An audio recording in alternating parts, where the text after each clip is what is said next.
সব মিলিয়ে পুঁজি হারিয়ে বিনিয়োগকারীদের হতবাগের দৃষ্টি আর বোবা কান্নার আর্তনাদ শুনছে না কেউই। পুঁজিবাজারে অব্যাহত দরপতন হচ্ছে, এখানে দরপতন ক্রমান্বয়ে বাড়তেছে, এখানে থামানো যাচ্ছে না। নতুন সরকার দায়িত্ব নেওয়ার 17 মাস চলছে, কিন্তু পুঁজিবাজারকে উন্নত করতে বর্তমান সরকার আসলে কিছুই করেনি। তারা শুধু প্রবাদ বাক্য বলছে যে ইকোনমি বা শেয়ার বাজার আগে আইসিইউতে ছিল, এখন কেবিনে আসতেছে, সেখান থেকে ওয়ার্ডে আসতেছে, সেখানে নরমালে আসতেছে। দেশ বিদেশের নতুন বিনিয়োগকারীরা কোন আস্থায় বা আসবেন বাংলাদেশের পুঁজিবাজারে? এই ধাক্কা খাওয়ার পরে বাজার যে ডাউন ট্রেন্ড হলো, এটার ফিরে যেতে পারলো না। স্বাগত দর্শক, দেশের শেয়ার বাজার নিয়ে নাগরিকের বিশেষ আয়োজন শেয়ার টকে। আপনাদের সঙ্গে আছি আমি সানি আহমেদ। শেয়ার টক অনুষ্ঠানটি পরিবেশিত হচ্ছে ব্র্যাক ইপিএল স্টক ব্রোকারেজ লিমিটেডের সৌজন্যে। পুঁজিবাজারে দীর্ঘমেয়াদী স্থিতিশীলতা ও ভালো শেয়ারের প্রতি ঝোঁক বাড়াতে মার্জিন আইন 2025 প্রণয়ন করা হয়েছে। এছাড়া তালিকাভুক্ত কোম্পানির শেয়ারে বিনিয়োগ বৃদ্ধি করার জন্য চূড়ান্ত হয়েছে মিউচুয়াল ফান্ড বিধিমালা। কিন্তু নতুন মার্জিন আইন বাস্তবায়নে 60 দিনের সময় বেঁধে দিলেও হাউসগুলো দেদারসে ফোর্স সেল করে পুঁজিবাজারকে ঠেলে দিয়েছে ধ্বংসের দিকে। অন্যদিকে দেশের রাজনৈতিক অস্থির পরিস্থিতির কারণে তৈরি হয়েছে আতঙ্ক। সব মিলিয়ে পুঁজি হারিয়ে বিনিয়োগকারীদের হতবাগের দৃষ্টি আর বোবা কান্নার আর্তনাদ শুনছে না কেউই। পতনের ধারাবাহিকতায় ঢাকা স্টক এক্সচেঞ্জে গেল সপ্তাহে সূচক 265.25 পয়েন্ট কমে দাঁড়িয়েছে 4703 পয়েন্ট। লেনদেন 650 কোটি কমে সর্বমোট টার্নওভার হয়েছে 1772 কোটি টাকা। এছাড়া বাজার মূলধন কমেছে 16,941 কোটি টাকা। এদিকে সপ্তাহ জুড়ে 383 প্রতিষ্ঠানের মধ্যে দর বেড়েছে 17টির, কমেছে 363টির এবং অপরিবর্তিত রয়েছে 3টির দর। ভয়াবহ দরপতনে আবারও মন্দা অবস্থায় চট্টগ্রাম স্টক এক্সচেঞ্জ। গেল সপ্তাহে সিএসসি সূচক CASPI 557 পয়েন্ট কমে দাঁড়িয়েছে 13,401 পয়েন্ট। সপ্তাহ জুড়ে লেনদেন হয়েছে 80 কোটি 35 লাখ টাকা। এছাড়া 272 প্রতিষ্ঠানের মধ্যে দর বেড়েছে 29টির, কমেছে 236টির এবং অপরিবর্তিত রয়েছে 60টির দর। দর্শক, বর্তমান পুঁজিবাজার পরিস্থিতি অত্যন্ত নাজুক। প্রতিনিয়তই পুঁজি হারাচ্ছেন বিনিয়োগকারীরা। 3 মাস আগে বাজারের ধারাবাহিক উত্থান দেখে যারা নতুন আস্থায় বিনিয়োগ করেছিলেন তারাও গেছেন আটকে। শুধু আড়ালে অট্টহাসি তারাই দিচ্ছেন যারা এনবিআর এর চিঠি ইস্যু ও বিতরণের মাঝখানের সময় কিছু সরকারি কর্মকর্তার সহায়তায় বের হয়ে গেছেন এবং আরও পতনের আশায় পুঁজি নিয়ে বসে আছেন। সব মিলিয়ে বর্তমান বাজার পরিস্থিতিকে বিনিয়োগকারীরা কিভাবে দেখছেন এবং কি দাবি তাদের কাছে, চলুন শুনে আসি। পুঁজিবাজার দেশের সার্বিক অর্থনৈতিক উন্নয়নে গুরুত্বপূর্ণ ভূমিকা পালন করছে। এই পুঁজিবাজারের সাথে দেশের এমন কোনো শিক্ষিত বেকার নেই যে জড়িত নয়। এই বাজারের সাথে প্রায় 35 লাখ বিনিয়োগকারী ওতপ্রোত জড়িত। বর্তমানে অ্যাক্টিভ প্রায় 15 লক্ষ থেকে 22 লক্ষ অ্যাক্টিভ বিনিয়োগকারী রয়েছে। গত 4 মাস যাবৎ পুঁজিবাজারে অব্যাহত দরপতন হচ্ছে, এখানে দরপতন মানে ক্রমান্বয়ে বাড়তেছে, এখানে থামানো যাচ্ছে না। বাংলাদেশ ব্যাংক আমাদের বিনিয়োগকারীদের শেয়ার মূল্য শূন্য ঘোষণা করেছে। এটা সম্পূর্ণ অন্যায় কাজ করেছে। বাংলাদেশ ব্যাংক সম্পূর্ণ অনৈতিক কাজ করেছে। কেননা আমাদের বাংলাদেশের জনগণ বাংলাদেশ ব্যাংকের গভর্নরকে এত বড় অধিকার দেয়নি, কারণ এটা ইন্টারিম গভর্নমেন্টের সে প্রতিনিধি। 5টি ব্যাংকে অনেক জনবল রয়েছে, অনেক গ্রাহক রয়েছে, বিনিয়োগকারীদের অনেক বিনিয়োগ রয়েছে, এই 5টি ব্যাংকে অনেক সিকিউর হাউস রয়েছে। এগুলো সে চিন্তা না করে 5টি ব্যাংকে একীভূতকরণ প্রক্রিয়ায় সে একটু পরিকল্পনা নিচ্ছে এবং বিনিয়োগকারীদের শেয়ার ঘোষণা করেছে। এটা সম্পূর্ণ একটি আত্মঘাতী সিদ্ধান্ত। আমি অনতিবিলম্বে এই বাংলাদেশ ব্যাংক গভর্নরকে বলবো, আপনি আত্মশুদ্ধি হন, আপনি অনতিবিলম্বে শেয়ার মার্কেটে বিনিয়োগকারীদের শেয়ার ফেরত দিন, আপনি আপনার ব্যাংক ফেরত নিন। কেননা আপনাদের ব্যাংক আমাদের এখানে থাকার দরকার নেই। আমাদের বিনিয়োগকারীদের শেয়ার ফেরত দিন এবং আপনার ব্যাংক আপনি ফেরত দিন। পুঁজিবাজারে প্রায় 20,000 কোটি টাকার মতো মার্জিন ঋণধারী অ্যাকাউন্ট রয়েছে। তারা অত্যন্ত মানবিকভাবে জীবনযাপন করতেছে। এই মুহূর্তে এই বিএসসিসি কর্তৃক মার্জিন রুলস 1999 পরিবর্তন করে 2025 সিদ্ধান্ত নেওয়াতে বিনিয়োগকারীদের উপর মরার উপর খাড়ার গা হয়েছে, যার ফলে আজকে বাজারের একটা বড় ধরনের সংকট সৃষ্টি হয়েছে, আস্থার সংকট সৃষ্টি হয়েছে। আমরা এই সংকট থেকে উত্তরণ হতে চাই।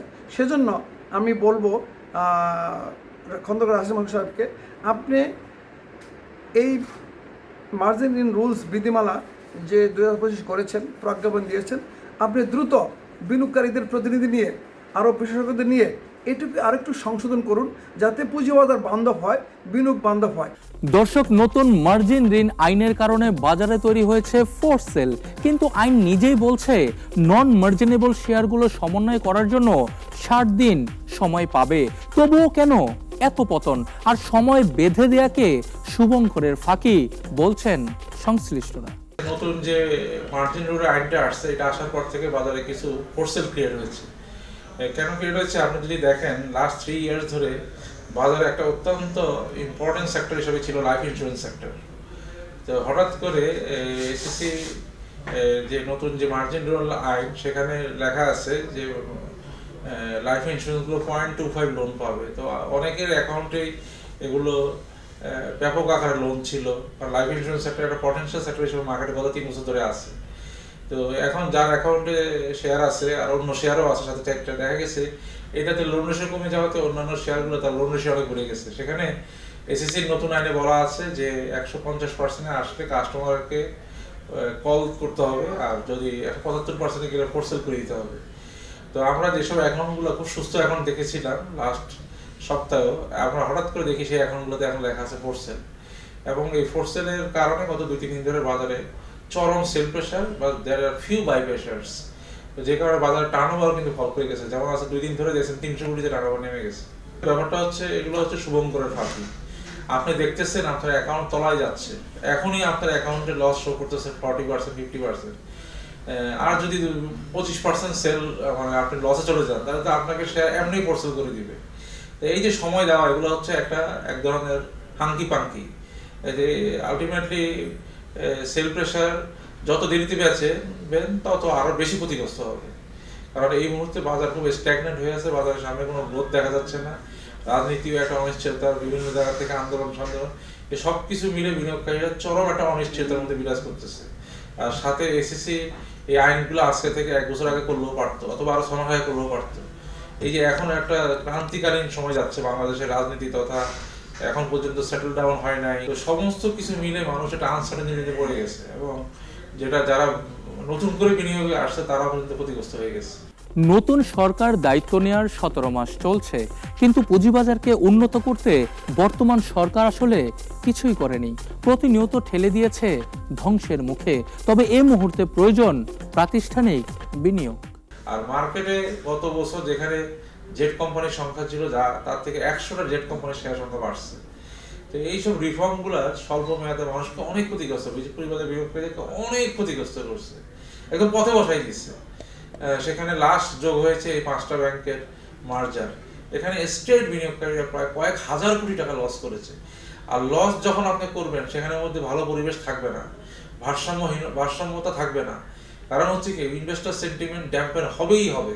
কারণ এই মুহূর্তে সবার মুখে শুধু লস আর লস। 2004 সালের দিকে মনমোহন সিং এর আমলে তারা 20,000 কোটি টাকা একটা ফান্ড গঠন করে, মিউচুয়াল ফান্ড গঠন করে বাজারে বিনিয়োগ বাড়ায়, পরবর্তীতে কিন্তু সেই বাজারে আজকে মিউচুয়াল ফান্ডের বিনিয়োগ হচ্ছে 70 লক্ষ কোটি টাকা বোম্বে স্টক এক্সচেঞ্জে। এটা সরকারকে স্টার্ট করতে হবে। আমাদের সরকার পুঁজিবাজারের জন্য আসলে কিছুই করছে না। তারা শুধু প্রবাদ বাক্য বলছে যে ইকোনমি বা শেয়ার বাজার আগে আইসিইউতে ছিল, এখন কেবিনে আসতেছে, সেখান থেকে ওয়ার্ডে আসতেছে, সেখানে নর্মালে আসতেছে, কিন্তু বলার মতো করার মতো কিছুই পুঁজিবাজারের জন্য সরকার করছে না, শুধু কয়েকটা আইন করা ছাড়া। কারণ বাজারে শেয়ারের যে প্রাইস, এই প্রাইস গত লাস্ট 45 বছর চলে দেখে না। তো আমাদের দেনাদার ছিলাম, আমাদের ডলার স্টেবল হয়ে গেছে, রিজার্ভ স্টেবল হয়ে গেছে। আমি মনে করি ব্যবসা বাণিজ্য আগে থেকে অনেক চাঙ্গা হয়েছে। আপনি যদি পিএমআই, যেটা প্রোডাকশন মান্থ ইন্ডেক্স দেখেন, অক্টোবর মাসে যে নিউজটা আসছে অসাধারণ। আবার দেশের ইকোনমি, দেশের প্রোডাকশন আবার নর্মালসিতে ফেরত আসতেছে। যেটা 50-এ আসলে মানে বুঝবেন যে আপনার স্ট্যাগনেন্ট হয়ে আছে। সেটা সেপ্টেম্বর মাসে ছিল 59, এই মাসে শুনলাম এটা 62-63 হয়ে গেছে। তার মানে কি আমাদের ব্যবসা বাণিজ্য কিন্তু গতি আসতেছে, ইন্ডাস্ট্রিতেও কিন্তু গতি আসতেছে, একমাত্র পুঁজিবাজার শুধু নিচের দিকে। দর্শক, 5 ব্যাংকের মার্জার ইস্যুতে ক্ষমতার অপব্যবহার করেছে বাংলাদেশ ব্যাংক। কৌশলে বিনিয়োগকারীদের ঠকিয়ে এমন একটি ব্যাংকের সঙ্গে একীভূত করেছে যার এখনো জন্মই হয়নি। তবে বিনিয়োগকারীদের দাবির মুখে পরিশেষে তাদের ভিক্ষে হিসেবে কিছু দেয়ার মৌখিক প্রতিজ্ঞা করেছে সরকার। কিন্তু এমন সময় তারা সিদ্ধান্ত নিল যখন পুঁজির অবশিষ্ট কিছুই নেই।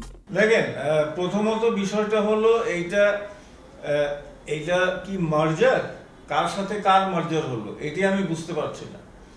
এইটা কি অ্যাকুইজিশন, কে কাকে অ্যাকোয়ার করলো এইটাও আমি বুঝতে পারছি না।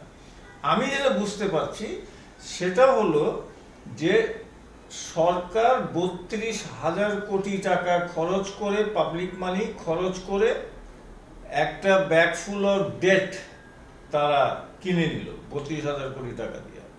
মানে 5টা ব্যাংকের যত ডেট ছিল, যে ঋণটা ছিল, এটা বাংলাদেশ ব্যাংক কিনে নিল 32,000 কোটি টাকা খরচ করে। কারণ আপনি যদি ইউনাইটেড ইসলামিক ব্যাংকের সাথে মার্জ করেন তো এই ব্যাংক তো জন্মই নেয়নি এখনো।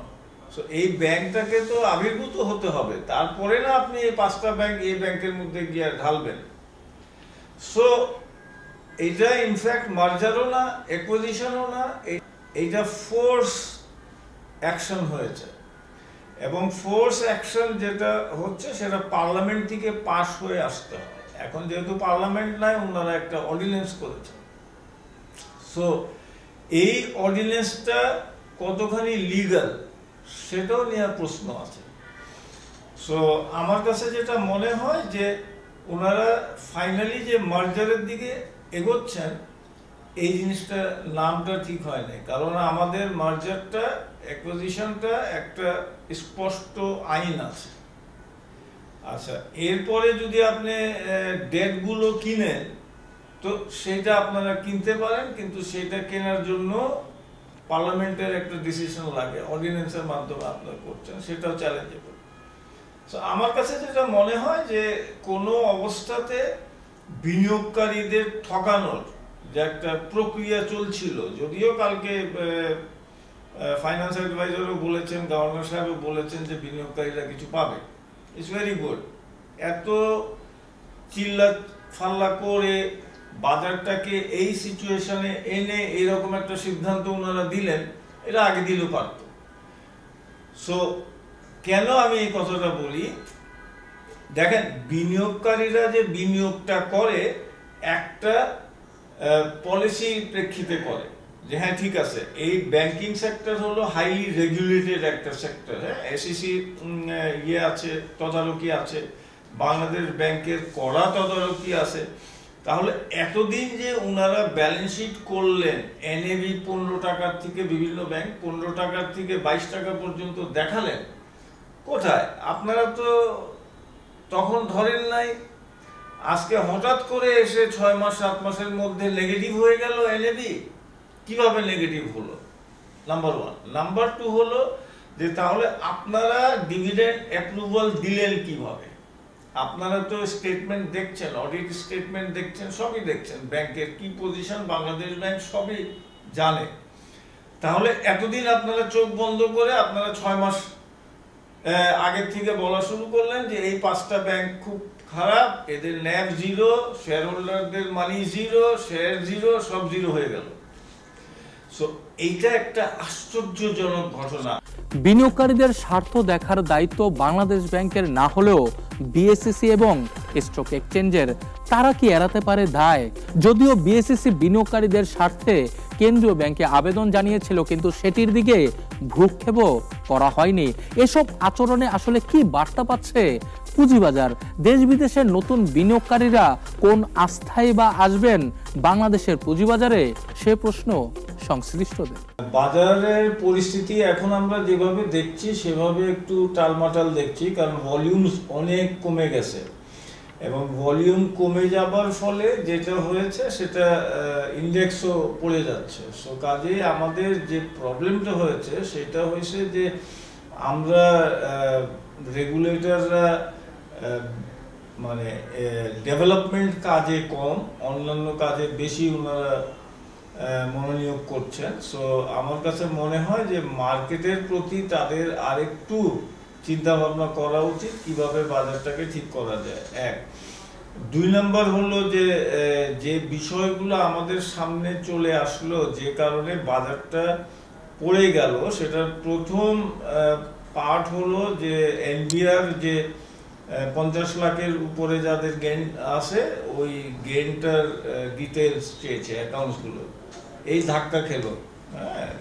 খাওয়ার পরে নেক্সট ধাক্কা খেলো এই 5টা ব্যাংকের একীভূত করা। এই ধাক্কার জন্য বাজারটা কিন্তু যে পজিশনে ছিল 1500 কোটি টাকা ট্রেড হয়েছে, 1400 কোটি টাকা ট্রেড হয়েছে, 1200 কোটি, এখান থেকে এই ধাক্কা খাওয়ার পরে বাজার যে ডাউন ট্রেন্ড হলো এটার ফিরে যেতে পারলো না তার গন্তব্যে। এবং এইটা আমরা বারবার বলার চেষ্টা করেছি যে অযাচিত হস্তক্ষেপ যাতে না হয়। যদিও বিএসইসি চেয়ারম্যান সাহেব বলেছেন কোনো হস্তক্ষেপ আমরা করব না, তারপরেও দেখেন অন্য সরকারি ইনস্টিটিউশন হস্তক্ষেপ করে এই ধারাবাহিকতাটা শেষ করে দিল। সো আমার কাছে মনে হয় যে বাজার সেটার প্রতিফলন দিচ্ছে এবং বাজারে সেটারই একটা চিত্র আমরা দেখতে পাই। বর্তমান কমিশনের দায়িত্ব ছিল কিভাবে পুঁজিবাজারকে প্রাণবন্ত করা যায় সেই পদক্ষেপ নেওয়া। এমনিতেই দেশের সার্বিক পরিস্থিতি নাজুক পর্যায়ে, তার উপর একের পর এক আঘাত পুঁজিবাজারকে করছে ক্ষত বিক্ষত। যেখানে প্রণোদনা দিয়ে বাজারকে বাঁচিয়ে রাখার কথা সেখানে দেয়া হচ্ছে শাস্তি। অর্থনীতির যে এত খারাপ অবস্থা, 1 বছরের মধ্যে দেউলিয়া হওয়া শ্রীলঙ্কা সে একেবারে ইউটার্ন করে ভালো অবস্থায় চলে গেল। আমাদের থেকে পর্যন্ত ঋণ নিয়েছে, সেই ঋণ কিন্তু তারা পরিশোধ করে দিয়েছে। আর আপনি 15 মাস হলো আপনি তো অর্থনীতির কোন সেক্টরটা আপনার সাফল্য দেখাবেন? একমাত্র ঋণ করা ছাড়া।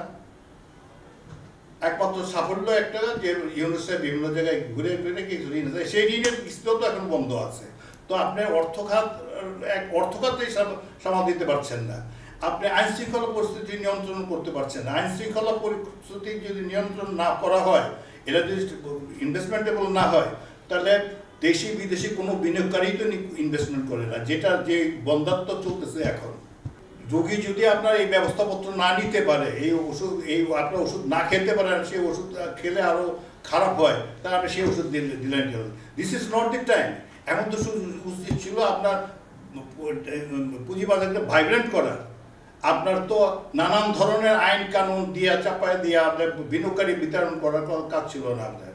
এই মার্জিন রুল যেটা করেছে, যে আমি মার্জিনের বিপক্ষে, কিন্তু এটা সবাই জানে যে আমি মার্জিনের বিপক্ষে, কিন্তু যে লোকটা গতকাল মার্জিন নিয়েছে, আপনার একটা আদেশে আমার যে শেয়ারগুলি কেনা হলো, সেই শেয়ারগুলি আমার দাম কমে গেল, যে এখন আজকে আমি সেলারই পাচ্ছি না।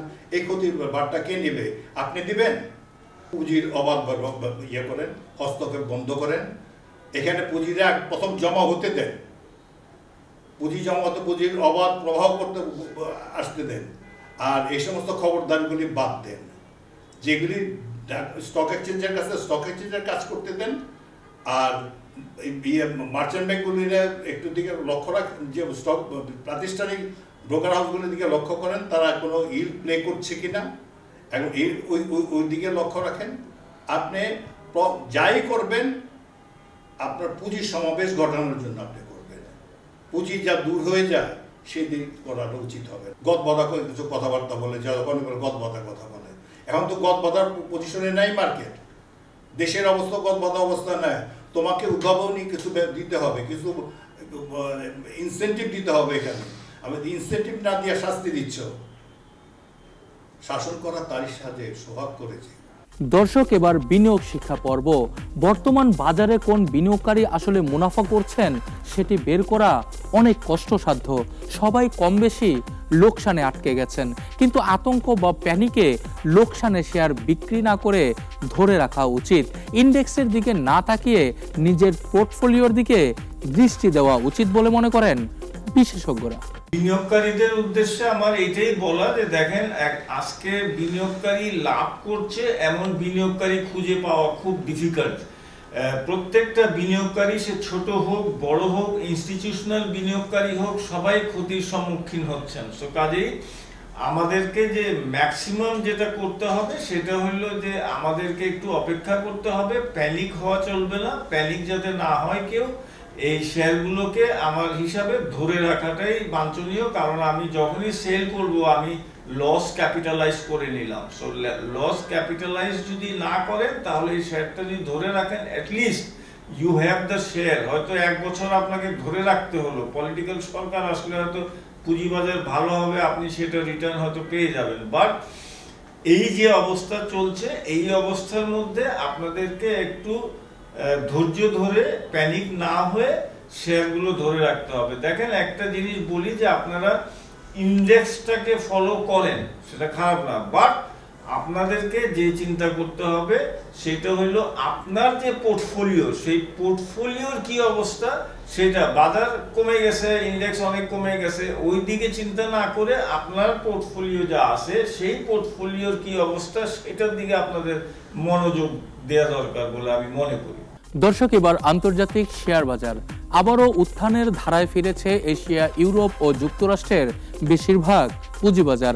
এর মধ্যে যুক্তরাষ্ট্রের ডাও জোন্সের সূচক গেল 5 দিনে 1.16% বেড়ে দাঁড়িয়েছে 47,457 পয়েন্ট। এছাড়া S&P ইন্ডেক্স 0.26% বেড়ে দাঁড়িয়েছে 6,737 পয়েন্ট। পতন থেকে বেরিয়ে ইতিবাচক সপ্তাহ পার করেছে ইউরোপের শেয়ার বাজার। এর মধ্যে গেল 5 দিনে যুক্তরাজ্যের FTSE 100 ইন্ডেক্স 0.74% বেড়ে দাঁড়িয়েছে 9,809 পয়েন্ট। এছাড়া জার্মানির ডেক্স ইন্ডেক্স 1.30% বেড়ে দাঁড়িয়েছে 24,042 পয়েন্ট। দর্শক, কারেকশনের পর আবারও উত্থানে জাপানের শেয়ার বাজার। পাকিস্তানও পুনরায় ছাড়িয়েছে 1,60,000 সূচক। গত 5 দিনে জাপানের শেয়ার বাজার নিক্কি 225 ইন্ডেক্স 0.20% বেড়ে দাঁড়িয়েছে 50,377 পয়েন্ট। চীনের শেয়ার বাজার সাংহাই সি কম্পোজিট 0.18% কমে দাঁড়িয়েছে 3,990 পয়েন্ট। ভারতের বোম্বে স্টক এক্সচেঞ্জের সেন্সেক্স 1.24% বেড়ে দাঁড়িয়েছে 84,479 পয়েন্ট। এছাড়া পাকিস্তানের করাচি 100 ইন্ডেক্স 1.30% বেড়ে দাঁড়িয়েছে 1,61,669 পয়েন্ট। দর্শক, শেয়ার টকের সপ্তাহের পর্ব আজকে এ পর্যন্তই। আগামী পর্বে হাজির হব নতুন কিছু নিয়ে। সে পর্যন্ত ভালো থাকুক পুঁজিবাজার, ভালো থাকুক বিনিয়োগকারীরা। আল্লাহ হাফেজ।